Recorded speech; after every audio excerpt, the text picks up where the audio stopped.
Bienvenue en Corée du Nord, un endroit où le monde réel est bien plus bizarre que celui de l'imaginaire. La vie ici est un cauchemar sans fin, des procès publics et des camps de détention aux peines de prison pour avoir regardé des médias étrangers. C'est cette action qui a peut-être coûté la vie à ce jeune étudiant. Sauver ma vie, penser à ma famille.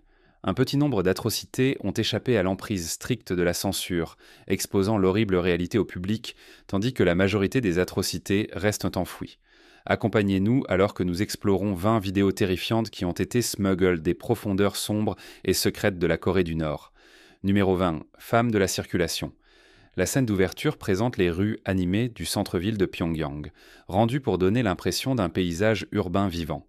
Une personne se distingue parmi les masses de gens utilisant les trottoirs, un agent de contrôle de la circulation.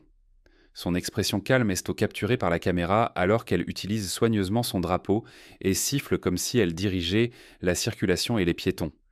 Mais en y regardant de plus près, une réalité désagréable commence à émerger. La policière agit d'une manière qui semble presque théâtrale. Bien que sa fonction officielle semble être la direction de la circulation, un observateur attentif remarque qu'elle n'a aucun effet discernable sur la route animée.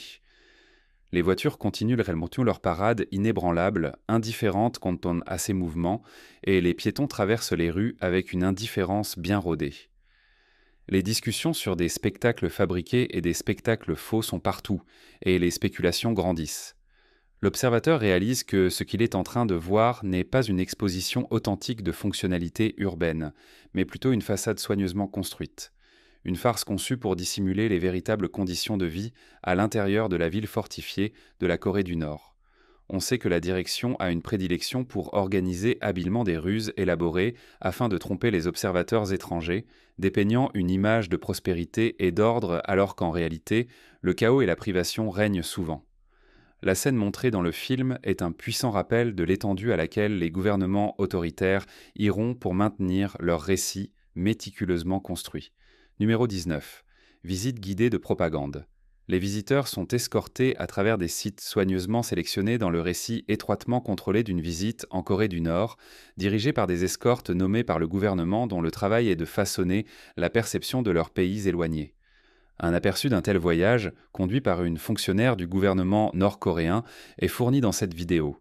La guide de la visite remarque un visiteur étranger s'écartant du parcours désigné, alors que le groupe serpente à travers l'impressionnant arrêt de chars militaires nord-coréens. Elle l'invite à revenir dans le droit chemin avec un mélange de pouvoir et de civilité, maintenant les limites établies par le programme exigeant du régime. L'échange illustre la double position de la guide en tant qu'agent de la loi et ambassadrice, avec la responsabilité de protéger les secrets du régime et d'exhiber ses réalisations.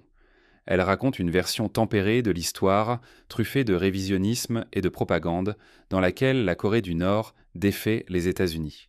Elle décrit avec confiance comment la Corée du Nord, dirigée par Kim Jong-il, aurait utilisé la menace d'une rétorsion nucléaire pour effrayer les États-Unis jusqu'à la soumission. Selon son récit, les États-Unis ont cédé et ont présenté des excuses rares, en signe de respect pour ce qui était perçu comme la force de la Corée du Nord. Cependant, l'appareil médiatique de la dictature cache une réalité dure sous la façade de la victoire. Les déclarations de la guide témoignent du lavage de cerveau généralisé qui façonne les perceptions tant des étrangers que des citoyens nord-coréens. Numéro 18. Bande dessinée. En Corée du Nord, même le divertissement agit comme un véhicule pour l'idéologie sponsorisée par l'État dans ses frontières strictement restreintes.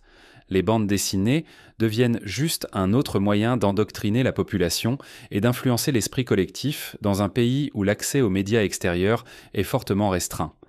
Dans une vidéo secrète réalisée par un visiteur étranger en Corée du Nord, la caméra balaie un kiosque à journaux ordinaire. Au milieu de l'assortiment ordinaire de biens imprimés, il y a une pile de bandes dessinées qui semblent inoffensives au premier abord, mais qui sont en réalité remplies d'une de propagande du régime. Lorsque le visiteur feuillette soigneusement les pages, une scène colorée avec des portraits exaltés de Kim Jong-un, perçu comme un modèle de courage et de moralité, commence à se dessiner. L'histoire est racontée avec une dévotion passionnée, louant le leadership nord-coréen et vantant ses bénéfices avec un fervent enthousiasme messianique. Le peuple nord-coréen est constamment exposé à un fervent nationalisme et à un culte de la personnalité à travers les bandes dessinées, et leur imagination est maintenue à l'intérieur des limites idéologiques imposées par l'État. Chaque case démontre l'emprise pernicieuse du régime sur l'imagination du public en soutenant une histoire d'allégeance aveugle et de dévotion inébranlable au commandant suprême. Cependant, sous les images soigneusement choisies se cache un sous-texte de contrôle qui sert de rappel sobre de l'étendue à laquelle le gouvernement nord-coréen irait pour façonner les esprits de son peuple. Numéro 17. Laboratoire informatique. L'un des meilleurs laboratoires informatiques de Corée du Nord est ouvert aux visiteurs, offrant un aperçu unique du paysage technologique du pays. La vue qui émerge, cependant, est inattendue. Le laboratoire est étrangement vide et manque de l'activité vibrante que l'on pourrait anticiper d'une installation de son prétendue ampleur. Alors que le touriste regarde les rangées vides de PC, leur guide touristique nord-coréen est la seule autre personne dans la pièce, et son étonnement est évident. C'est une vue déroutante. Comment un laboratoire salué comme l'incarnation du progrès technologique peut-il être si manifestement inactif ? La façade bien entretenue de progrès mise en avant par le gouvernement détient la clé de la solution. La capacité de projeter puissance et modernité vers l'extérieur est l'un des outils les plus efficaces de la Corée du Nord pour maintenir sa supériorité technologique. Sous cette façade, cependant, se cache une réalité dure. Le régime réglemente strictement l'accès à la technologie et met la sécurité de son propre pouvoir au-dessus du bien-être de son peuple. Le laboratoire informatique abandonné représente en petite partie l'attitude contradictoire de la Corée du Nord envers la technologie en affichant les accessoires du développement tout en niant ses avantages aux mêmes personnes qu'il prétend aider. Numéro 16. Parc aquatique. Le film montre les plaisirs supposés d'un parc aquatique nord-coréen, un havre de plaisir et de rire contre l'arrière-plan austère du royaume ermite, dans une exposition troublante de propagande. Les scènes avec des gens s'éclaboussant dans les piscines, profitant du soleil et s'amusant, évoquent n'importe quel parc aquatique dans le monde. Cependant, sous la surface de l'humour se cache une réalité sobre, qui met en évidence les disparités flagrantes qui caractérisent l'homme. Car la vie en Corée du Nord. Pour la grande majorité des gens, aller dans un parc aquatique de ce type reste un luxe inaccessible, réservé aux riches et aux nantis. Le contraste entre les eaux étincelantes du parc et la dure réalité que de nombreux Nord-Coréens doivent affronter, une réalité dans laquelle avoir accès à de l'eau potable est un privilège en soi, est encore plus troublant. La vue de publicité montrant des baignades paisibles et des délices aquatiques semble non seulement insensible, mais carrément cruelle dans une nation où les besoins fondamentaux font souvent défaut. Le film est un rappel aigu de l'indifférence impitoyable du régime face à la souffrance de son propre peuple, un régime plus préoccupé par la présentation d'une image de richesse et de bonheur que par la satisfaction des besoins urgents de sa population. Numéro 15. Confession d'un espion. Une série d'événements terrifiants voit Kim Dong-chul, un citoyen américain, pris dans un labyrinthe d'accusations d'espionnage nord-coréennes. Dans les images, il est vu assistant à une conférence de presse en Corée du Nord et est accusé d'espionnage, une accusation qu'il accepte de manière critique. S'adressant aux médias réunis, Kim Dong-chul admet avoir tenté de voler des documents secrets concernant le programme nucléaire de la Corée du Nord et sa voix tremble de passion. Dans un effort pour divulguer ces informations cruciales, il reconnaît avoir travaillé avec la Corée du Sud en collusion, une violation de confiance qu'il a mis dans le collimateur des responsables nord-coréens.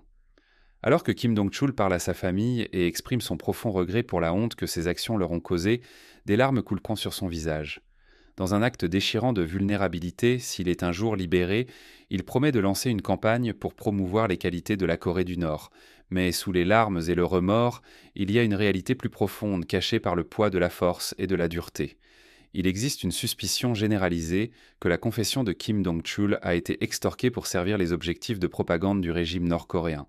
En effet, l'issue tragique de la vie de Kim Dong-chul sert de rappel sobre des difficultés rencontrées par quiconque ose violer les lignes rouges fixées par la dictature. Il est un pion dans un jeu géopolitique à enjeux élevés, languissant dans les profondeurs de la captivité nord-coréenne après avoir été arrêté et condamné à 10 ans de travaux forcés. Numéro 14. Contrebande de nourriture. La dure réalité de la Corée du Nord est celle d'une souffrance et d'une faim généralisée, malgré la propagande gouvernementale qui présente une image d'abondance et de prospérité. La majorité des Nord-Coréens luttent pour satisfaire leurs besoins fondamentaux, la pénurie alimentaire représentant une menace constante pour l'existence malgré les affirmations du régime concernant l'autosuffisance. Ce film documente les actions clandestines de personnes ordinaires pour atténuer la douleur de leurs concitoyens dans une démonstration émouvante de courage. En toile de fond de la frontière chinoise, des gens entreprennent des voyages risqués pour faire passer de la nourriture à travers la frontière afin de fournir aux nécessiteux une bouée de sauvetage. La gravité du problème est mise en évidence lorsque la caméra suit les actions clandestines. Les gens traversent le terrain dangereux avec détermination et discrétion, gardant leurs mouvements cachés pour éviter d'être remarqués par les patrouilles frontalières. Des sacs pleins de nécessités sont introduits en Corée du Nord à chaque passage clandestin, un monument silencieux aux longueurs auxquelles les gens iraient pour assurer la survie de ceux qu'ils aiment. Mais malgré les dangers d'être découverts et de faire face à des sanctions, les contrebandiers ne sont pas découragés par leur compassion et leur camaraderie commune. La contrebande de nourriture est un acte de rébellion contre un régime qui a fermé les yeux sur la misère de son peuple, pas seulement une question de survie en Corée du Nord. Sans soutien officiel, les gens ordinaires sont devenus les héros méconnus de leur pays, risquant leur vie pour soutenir leur communauté en période difficile. Numéro 13, hôtel vide. Un hôtel au cœur de la principale ville nord-coréenne, Pyongyang, se dresse comme un rappel frappant de l'isolement mystérieux de la nation. Les couloirs désertés de ce bâtiment impressionnant témoignent de la désolation troublante qui imprègne le secteur de l'hospitalité du pays dans une vidéo prise par un touriste. Lorsque le touriste atteint les niveaux supérieurs de l'hôtel, l'excitation cède la place à la confusion. Au lieu d'être une ruche d'activité, ce qui devrait être une coquille vide d'une époque révolue semble. Les couloirs sont vides et silencieux, avec les lumières suffisamment basses pour créer de longues ombres. Le voyageur se déplace à travers un labyrinthe de vide, le seul son marquant la dévastation étant le faible écho de ses propres pas. Un hôtel coincé dans le temps, son opulence étant désormais un rappel menaçant de la nature contradictoire de la société nord-coréenne, crée une scène bizarre. Sentant son malaise grandissant, le voyageur réfléchit à haute voix sur la bizarrerie de ses alentours, sa voix résonnant seule dans l'immensité. Chaque chambre vide et chaque couloir désert révèlent donc quelque chose sur les contradictions qui caractérisent donc la Corée du Nord, un pays qui se vante de ses merveilles architecturales, mais qui a du mal à peupler les espaces qu'il produit. La scène devant le voyageur, alors qu'il descend à nouveau au niveau du sol, est similaire, avec une vaste étendue de niveaux vides. Comparé aux façades somptueuses qui ornent les publications de propagande nord-coréenne, c'est une vue troublante. Numéro 12. Aéroport nord-coréen. La vue d'un terminal d'aéroport vide sert de rappel sévère de l'isolement de la Corée du Nord à l'intérieur de ses frontières scellées. L'étendue stérile du terminal de l'aéroport dans cette vidéo, prise par un voyageur passant par un aéroport nord-coréen, crée une ambiance troublante car elle manque de l'agitation typique des aéroports. Il y a un manque notable de personnes alors que la caméra se déplace à travers les zones d'attente désertes, les couloirs vides et les comptoirs d'enregistrement inoccupés. Il n'y a qu'un calme étrange qui imprègne l'air au lieu des masses bourdonnantes de gens se frayant un chemin à travers les contrôles de sécurité ou des files de personnes attendant avec impatience leur vol. Peut-être surpris par le vide bizarre du cadre, le voyageur commente à quel point les circonstances le sont inhabituelles. L'aéroport nord-coréen est désert, signe de l'isolement de la nation du monde extérieur, dans un monde où les terminaux d'aéroports sont généralement des centres d'activité animés. Il est impossible de ne pas penser aux quelques personnes qui parviennent à se frayer un chemin le long de ces couloirs désolés. Sont-elles des touristes étrangers s'avançant prudemment vers le cœur mystérieux du royaume ermite, ou s'agit-il de diplomates revenant de missions étrangères ou d'élites privilégiées ayant obtenu une rare permission de voyager à l'étranger ? Il y a cependant un sentiment de malaise au milieu du vide, un rappel déconcertant du contrôle généralisé que la direction nord-coréenne exerce sur les mouvements de ses habitants et le flux d'informations. Numéro 11. Concessionnaire nord-coréen. Dans le domaine du tourisme en Corée du Nord, où l'image publique est minutieusement manipulée pour servir les objectifs de la dictature, même le spectacle banal d'un magasin de voitures est transformé en une plateforme pour des productions mises en scène. Dans cette vidéo, des invités étrangers sont accueillis dans un showroom automobile nord-coréen et bénéficient d'un aperçu unique des coulisses. L'idée est simple, réfuter la propagande du monde extérieur selon laquelle la Corée du Nord est coincée à l'âge de pierre de la technologie. Équipée de caméras et d'une bonne dose de scepticisme, Les visiteurs examinent la scène devant eux, cherchant des éléments authentiques au sein de la performance habilement mise en scène. Les visiteurs essaient d'interagir avec de potentiels consommateurs alors que la caméra se déplace à travers des rangées de voitures brillantes, mais ils sont accueillis par de l'évitement et de la réticence. Le départ soudain de ces prétendus acheteurs et leur refus d'interagir avec les autres soulèvent des doutes sur leur sincérité. Un observateur perspicace perçoit les contradictions cachées sous la façade de routine. Avant l'arrivée des invités, le concessionnaire était vide et ses prétendus clients étaient assis sans but. Mais lorsque des étrangers apparaissent soudainement, la situation prend vie, presque comme des interprètes lisant un texte sur un décor soigneusement conçu. Numéro 10. Comment vivent les Américains? Il existe un sous-texte secret de pauvreté et de désespoir à Pyongyang, une métropole brillante où la dictature nord-coréenne maintient une façade de grandeur et de succès. Les sans-abri cachés sont des individus qui vivent en périphérie de la ville, loin des centres d'affluence et de pouvoir. Ce film offre un aperçu déprimant de leur existence. Une femme sans abri et son enfant sont suivis par la caméra alors qu'ils se dirigent péniblement vers leur refuge de fortune, un bâtiment délabré qui offre peu de confort face à la dure réalité de leur situation. Leurs corps émaciés sont un monument à la lutte quotidienne pour la survie, alors que la faim ronge leurs entrailles. Leurs récits témoignent de la persévérance face à l'adversité, alors qu'ils décrivent leurs excursions nocturnes dans la ville pour chercher des restes alimentaires au milieu des rues abandonnées et des ombres des terminaux de train. Vivre sous la menace constante de capture ou pire est dangereux, et ceux qui osent désobéir aux restrictions du régime font face à un avenir sombre. Cependant, malgré tout ce qu'ils traversent, ils sont entourés d'un sentiment tangible de terreur. Ils n'osent pas entrer dans la ville pendant la journée, de peur d'être remarqués par les autorités et d'être condamnés à mort ou emprisonnés. Numéro 9. Armée nord-coréenne. Des soldats nord-coréens sont vus s'engageant dans des exercices étranges et violents pour la caméra dans un spectacle terrifiant de force et de contrôle conçu pour mettre en avant leur allégeance indéfectible à la dictature de Kim Jong-un. Une séquence de scènes troublantes, chacune plus bizarre que la précédente, est capturée par la caméra. Les soldats subissent des coups et des impacts incompréhensibles sur leur corps, tout en étant observés avec diligence par leur commandant. Leurs ventres sont frappés avec de grosses pierres, l'impact ne laissant aucun doute sur la rigueur de leur entraînement. Ils endurent la souffrance avec un stoïcisme indéfectible, plaçant la loyauté envers le régime au-dessus de leur propre bien-être. Les soldats prouvent leur valeur en brisant des vitres avec leur corps et en cassant des briques avec leurs mains nues dans un impressionnant spectacle de force et de résilience. Numéro 8. Travail des enfants. Une organisation de défense des droits de l'homme a exposé la vérité horrifiante du travail des enfants en Corée du Nord en 2016 avec la diffusion d'une vidéo qui a choqué le monde entier. Une scène terrifiante d'une chaîne de jeunes nord-coréens travaillant sur une voie ferrée sous l'œil attentif de leurs ravisseurs est montrée dans le film clandestin. Ces enfants ne sont que des outils dans le système cruel de Kim Jong-un. Ils doivent travailler dur, réparant les voies ferrées et déplaçant de gros rochers sous une chaleur intense. Leurs corps d'adolescents sont poussés à la limite de l'épuisement, travaillant 10 heures sans pause dans leurs tâches exigeantes. Ils travaillent sans relâche, mais ils sont condamnés à une vie d'exploitation et de servitude, et ne reçoivent aucun paiement pour leur travail. La vidéo, enregistrée par une caméra cachée, offre un aperçu de la vie de ces enfants travailleurs âgés de 8 à 9 ans.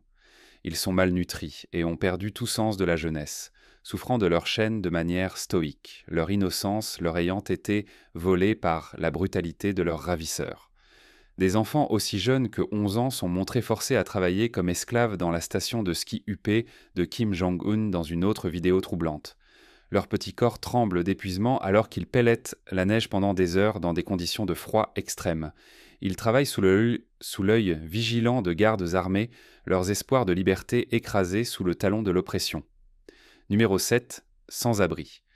Dans ce film, le paysage métropolitain de la capitale nord-coréenne est mis en lumière, ainsi que les luttes d'une famille sans-abri. L'image horrifiante d'une mère affamée et de son enfant est capturée par la caméra. Leurs corps maigres rappellent la dure réalité de la vie dans la rue. Leur modeste cabane, qui n'offre qu'une protection minimale contre les intempéries, sert de métaphore poignante pour leur situation. Ils décrivent, dans leurs propres mots, le combat quotidien pour survivre, sortant dans l'obscurité pour chercher des restes alimentaires.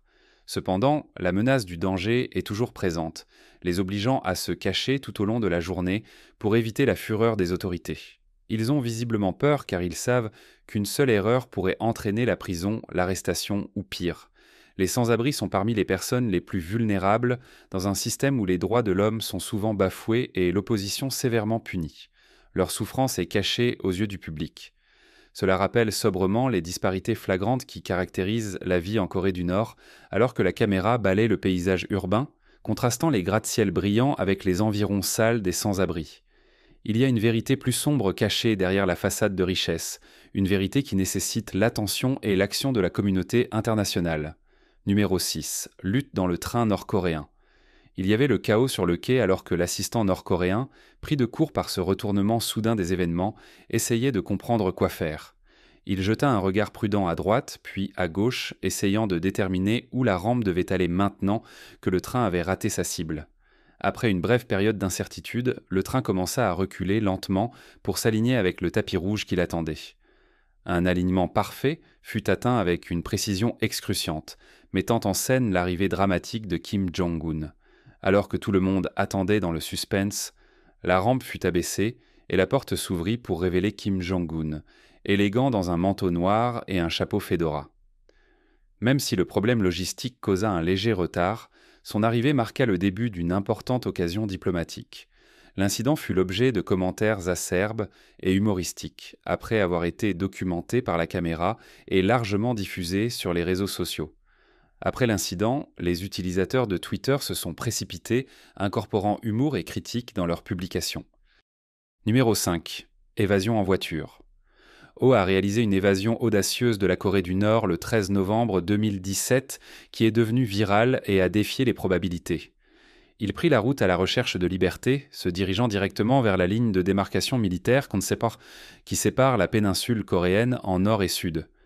Sa voiture a pris un tournant incroyable lorsqu'elle a percuté la ligne de démarcation, perdant une roue dans le chaos. Ne reculant devant rien, Oh sortit précipitamment de la voiture et courut à travers le précipice précaire face à une pluie de tirs à bout, portant des soldats nord-coréens. Il réussit miraculeusement à atteindre la sécurité du côté sud-coréen, s'effondrant derrière un mur bas qui offrait une protection à quelques mètres de la ligne de démarcation militaire. Il était arrivé jusqu'ici, un voyage périlleux et imprévisible qui l'avait rapproché de la liberté. Oh fut rapidement évacué en toute sécurité par un avion de la 2e brigade d'aviation de combat de la 8e armée des États-Unis après avoir été secouru par les forces sud-coréennes et fut dirigé vers l'hôpital universitaire Haju à Suwon. Numéro 4. Les pleurs de l'étudiant américain. L'horrible histoire de l'étudiant américain Otto Warmbier sert de rappel sobre des dangers de voyager à l'étranger, en particulier dans des environnements politiques instables comme la Corée du Nord. Otto entreprit un voyage périlleux vers le pays isolé en 2015 à la recherche d'exploration et d'absorption culturelle. Il n'avait aucune idée que son voyage se terminerait tragiquement. La décision d'Otto, la nuit du Nouvel An, d'entrer dans la zone réservée au personnel de son hôtel, soi-disant à la recherche d'un souvenir, allait finalement déterminer son destin. Il aurait été vu en train de supprimer une affiche de propagande d'une vidéo de sécurité, un acte qui aurait des conséquences désastreuses. Quelques jours plus tard, Otto fut accosté par des gardes et placé en détention immédiate alors qu'il s'apprêtait à quitter l'aéroport nord-coréen. Ce qui s'ensuivit fut une conférence de presse surréaliste où Otto fut contraint de confesser ses prétendus méfaits et de faire un appel à la vie, semblable à une épreuve kafkaïenne. Otto, qui avait été condamné à 15 ans de travaux forcés, passa 1 an et demi dans une prison nord-coréenne, devenant de moins en moins optimiste quant à la possibilité d'un jour être libre. La libération éventuelle d'Otto fut le résultat d'une intervention diplomatique de l'administration américaine, apportant une lueur d'espoir dans une histoire autrement désespérée. Cependant, la catastrophe frappa avec une rapidité brutale. La santé d'Otto se dégrada rapidement après son retour aux États-Unis et il mourut quelques jours plus tard dans un hôpital. Numéro 3. Prisonnier capturé. Joo Young-jia, un Nord-Coréen, réalise une évasion risquée d'une prison chinoise dans une tentative audacieuse de gagner sa libération. La vidéo montre son incroyable ascension sur les murs du complexe pénitentiaire. Sa détermination est évidente alors qu'il se fraye un chemin à travers les hauteurs précaires et évite les yeux vigilants de son ravisseur. Dans sa dernière tentative désespérée de s'échapper, Joo Young-jia escalade la barrière avec une incroyable agilité et disparaît dans la nuit. Il évite la capture pendant 41 jours terrifiants, chaque action démontrant sa détermination indéfectible à échapper aux liens de la persécution. La police trouve des traces de sang à l'intérieur d'une maison au bord d'un lac, un rappel troublant des dangers sur le chemin de Zhujiangjae, ce qui augmente la tension. Pourtant, il ne laisse pas les inconvénients l'empêcher de poursuivre son objectif unique, celui d'échapper à la tragédie qui l'attend chez lui. Mais étant donné que Zhu Zhangjae était pleinement conscient des conséquences de ses actes, pourquoi risquerait-il tout dans l'espoir d'atteindre la liberté ? La réalité brutale de la justice nord-coréenne, où l'évasion est punie de la peine de mort, détient la clé de la solution. Zhu Zhangjia sait que son temps en Chine est limité, car il ne lui reste que 2 ans de peine. Il est désespéré d'éviter la mort à tout prix, car être déporté en Corée du Nord serait sa mort certaine. Numéro 2. Annonce étrange. La télévision d'État en Corée du Nord a déclaré avec solennité que le leader suprême du régime, Kim Jong-il, était décédé. La gravité de la situation a surpassé le comportement normalement dur de l'animatrice de télévision, comme en témoigne sa réaction en pleurs, mettant en avant l'impact immense de la perte. La voix de l'animatrice a tremblé d'émotion alors qu'elle annonçait la mort de Kim Jong-il, luttant pour garder son calme. Ces sanglots révélaient un aperçu profond de l'angoisse nationale qui a suivi le décès du leader, en disant tout. La dynastie Kim est traitée avec une telle dévotion dans la propagande nord-coréenne qu'elle frôle la déification. Dès leur plus jeune âge, les citoyens sont enseignés à voir leurs dirigeants comme des êtres presque divins, chaque mot et chaque acte étant sacré. L'engagement du peuple envers ses dirigeants est inébranlable, même face aux réalités brutales de la vie sous le contrôle de fer du régime. Le décès de Kim Jong-il signifiait, pour de nombreux Nord-Coréens, non seulement la perte d'un leader, mais aussi l'effondrement d'un pilier idéologique qui soutenait leur manière de penser. Il y avait une sensation de malaise et de peur dans l'espace créé par sa mort, qui était la preuve de l'emprise puissante de la classe dirigeante sur les émotions du public. La diffusion a offert un aperçu de l'esprit collectif d'un pays contraint par la peur et le respect de ses dirigeants pendant la période de deuil national. Numéro 1. Camp de travail. La vidéo terrifiante expose la vérité hideuse des camps de travail nord-coréens, un lieu de cruauté implacable en lieu et place de la dignité humaine, de travail éternel et d'oppression. Les prisonniers sont contraints d'effectuer un travail harassant dans les étendues glaciales du camp. Ils doivent avancer péniblement à travers des paysages désolés, ou labourer des champs stériles tout en portant de grosses paupières sur leur tête. Les images filmées offrent un aperçu des conditions terribles subies par les personnes incarcérées dans les camps. Des hommes et des femmes sont observés travaillant dur à des tâches exigeantes sous le regard attentif des gardes armés, contrôlant et surveillant brutalement chaque mouvement qu'ils font. Avec la peur constante de la violence, l'évasion n'est qu'un rêve lointain et un espoir désespéré. Un garde brandissant son pistolet devant le caméraman est capturé dans une scène particulièrement troublante, servant de rappel sobre des risques encourus en fournissant des témoignages de première main sur les atrocités qui se sont produites dans les camps de travail. Le caméraman esquive le destin fatal qui frappe tant de ceux qui tentent de défier l'emprise de fer du régime avec une rapidité fulgurante. L'ampleur de la souffrance des détenus est cruellement mise en évidence alors que la vidéo se termine. Il n'y a pas d'évasion du cycle sans fin d'exploitation et de torture pour ceux qui sont emprisonnés à l'intérieur des camps de travail. Merci de regarder. D'autres contenus intéressants arrivent.